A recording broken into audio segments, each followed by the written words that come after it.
To start, let's talk about wide shots, which are created by either moving the camera further away from the subject and or by using a lens with a lower millimeter on it, like 16 millimeters for example.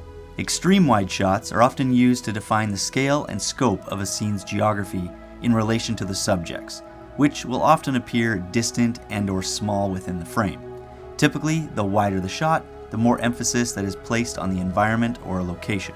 In film, extreme wide shots are often used as establishing shots, which are the most common way to open a scene or even an entire movie. Establishing shots are designed to introduce the audience to when and where the scene or movie is taking place. For when, the shot might establish that the scene takes place at a certain time of day, or during a specific season, or even help set the movie at a specific point in history. For where a scene is happening, an establishing shot may briefly show the exterior of a building, like a house or a restaurant, or it might introduce or showcase the unique landscape of a city or even planet, whether they are real or part of the geography of a fictional world or realm, like Middle-earth or Asgard.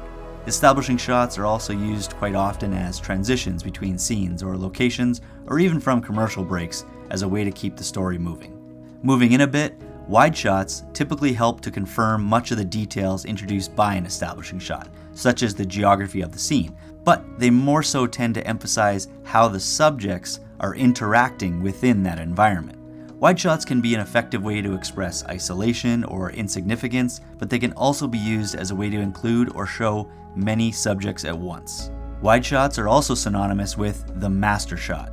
A master shot introduces or reaffirms which characters and objects are in the scene and where they are in relation to each other. For example, in this scene from A Marriage Story, the wide master shot allows us to stay oriented within the scene even when we cut into closer single shots of each character. As we narrow our field of view a bit, we get the full shot. A full shot showcases the subject from top to bottom and has a nice balance between character and environment.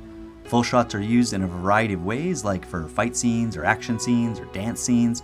The key is to leave a little bit of space in the frame above and below the subject. Some of the most beautiful shots in film history are wide shots, as they often showcase both creative environments and interesting subjects at the same time.